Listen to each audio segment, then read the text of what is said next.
Seigneur, nous voulons te rendre grâce ce matin pour ce nouveau mois qui commence, le 5e de l'année 2025. Nous voulons te bénir, t'exalter, te remercier infiniment. Tu as commencé avec nous, tu chemines avec nous. Et nous avons l'assurance de ce que quand tu commences, tu l'achèves. Et tu vas amener toutes choses dans son accomplissement au cours de cette année. Nous voulons prier par rapport à ce nouveau mois de mai. Père, qu'il te plaise de disposer tout en notre faveur. Permets-nous, Seigneur Père, de faire une marche nouvelle, une marche exemptée de toute forme de vice de la chair et du monde au nom de Jésus-Christ. Donne-nous, Père Tout-Puissant, d'être plus concentrés. Donne-nous, Seigneur Père, d'être plus obéissants, plus déterminés dans notre marche de foi avec toi. Fais-nous découvrir des dimensions que nous ne connaissons pas encore dans le domaine spirituel dans le nom de Jésus-Christ. Accorde-nous la grâce de faire des progrès spirituels avec notre foi dans le nom de Jésus. Les différents échecs connus dans le mois passé, donne-nous la force, Éternel Père, de relever ces défis et de célébrer ton nom. Béni soit ton nom, Seigneur. Au nom puissant de Jésus, nous avons prié. Amen. Frères et sœurs dans le Seigneur, nous bénissons l'Éternel Dieu des armées pour votre vie. De ce que ce nouveau mois qui commence sera pour chacun de nous un mois de visitation, un mois de grâce, un mois de grande faveur. Que le nom de l'Éternel soit célébré. Durant ce mois, ensemble, avec vous qui aimez cette émission sur la chaîne télé évangélique, nous allons méditer sur ce thème intitulé « L'esprit d'adoption ». Et nous trouvons ce thème dans le livre de Paul aux Romains, le chapitre 8, du verset 14 au verset 15. Lisons ensemble, si vous avez votre Bible avec vous. Romains chapitre 8, verset 14 au verset 15. La Bible dit, « En effet, tous ceux qui sont conduits par l'Esprit de Dieu sont fils de Dieu. Et vous n'avez pas reçu un esprit d'esclavage pour être encore dans la crainte, mais vous avez reçu un esprit d'adoption par lequel nous crions « Abba Père ». Que l'Éternel Dieu Tout-Puissant soit béni. Paul était en train de parler aux frères de Rome et il leur expliquait un certain nombre d'étapes à franchir pour s'assurer réellement qu'on est sauvé. Il est difficile aujourd'hui à plusieurs personnes de répondre par oui et par un oui vrai si on leur pose la question de savoir: êtes-vous sauvé? Êtes-vous sauvé? Pourquoi? Parce que la confession de foi qui permet de s'engager dans la marche avec Christ est devenue aujourd'hui une partie d'amusement. Une confession de plaisanterie. Que les gens font des confessions dans la moquerie, dans un état d'amusement total. Ou d'autres le font parce qu'ils ont une obligation, soit de guérison, ou ils ont un besoin d'argent accru. Alors, cela seul ne suffit pas pour rassurer réellement l'homme qui continue de vivre sur cette terre et qui n'est pas sur la croix comme le brigand de la droite, de dire qu'il est réellement sauvé. Alors, l'œuvre de la rédemption prend en compte un certain nombre d'étapes que je veux énumérer et que ensemble nous allons parcourir durant ce mois. Avant d'arriver à l'esprit d'adoption, il faut nécessairement recevoir la justification du Père. De la justification, il faut la sanctification. Il faut avoir une notion sur la sanctification. il faut être régénéré par l'Esprit. C'est-à-dire, il faut être baptisé par l'Esprit, conduit par l'Esprit, avant d'arriver à l'esprit d'adoption.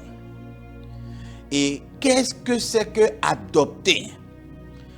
Nous comprenons par là que ce mot adopter, ou bien le verbe adopter, définit comme quoi quelqu'un qui est délogé de sa famille pour une autre famille. C'est-à-dire accepter d'être membre intégrant d'une famille, d'une nouvelle famille. Accepter de rentrer dans la famille, accepter d'habiter dans la famille. Et quand vous abordez, vous acceptez une famille, c'est que l'ancienne, vous l'avez perdue. Et effectivement, on était dans le monde.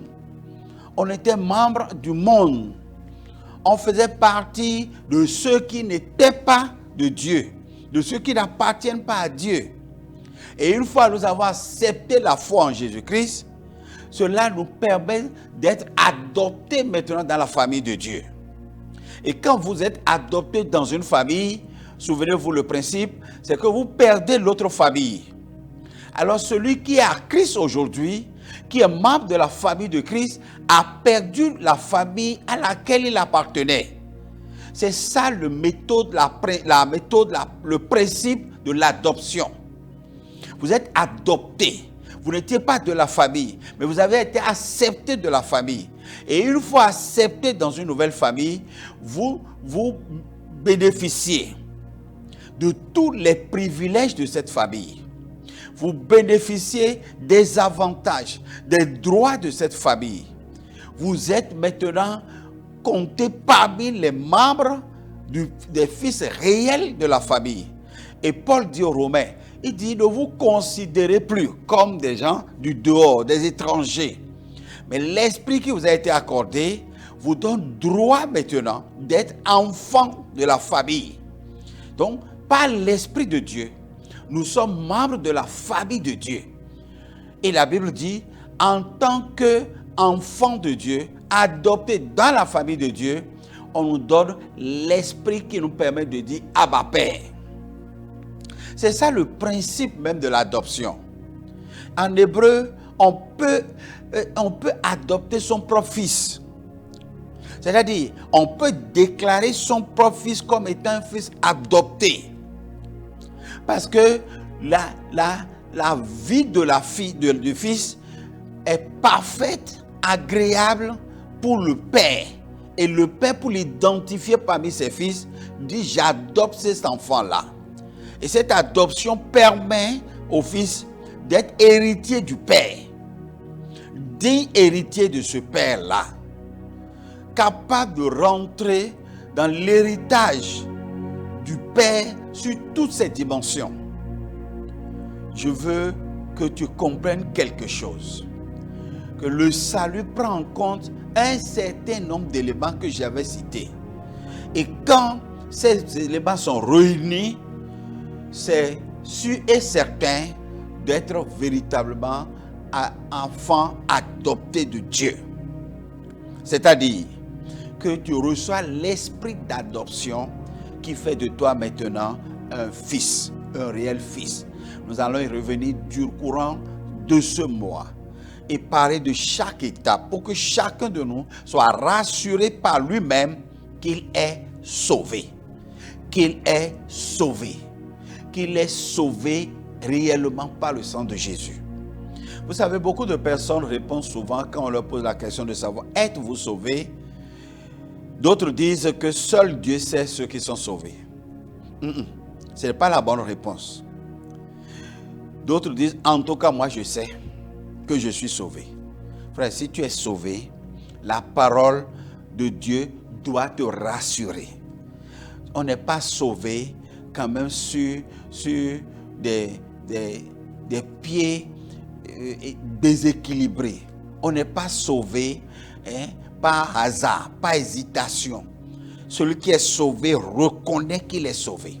Et je veux que, au travers de cette méditation que nous allons passer ensemble, tu sois rassuré que tu es sauvé. Tu sois rassuré réellement que l'œuvre de la croix t'a influencé, t'a impacté, aussi t'a touché, t'a pris en compte. Qu'il en soit ainsi. Que cela soit concret, réel pour toi. Que tu sois convaincu de cela au nom de Jésus-Christ. Frère, la Bible dit qu'on n'a pas reçu un esprit d'esclavage. On était esclaves hier. Dans l'ancienne alliance, nos pères étaient esclaves en Égypte. Dans la nouvelle alliance, nous étions esclaves dans le monde du péché. Esclaves du péché dans le monde. Donc on n'a pas reçu l'esprit d'esclavage. On n'a pas reçu l'esprit qui nous animait autrefois quand, dans l'ancienne alliance, on était en Égypte. Dans la nouvelle alliance, on était dans le monde. L'esprit actuel de la rédemption, du salut est différent de l'esprit du monde. Quelque chose marque la sélection, la part, la séparation entre les fils de Dieu et les fils du monde. Les fils de Dieu sont adoptés par le Père.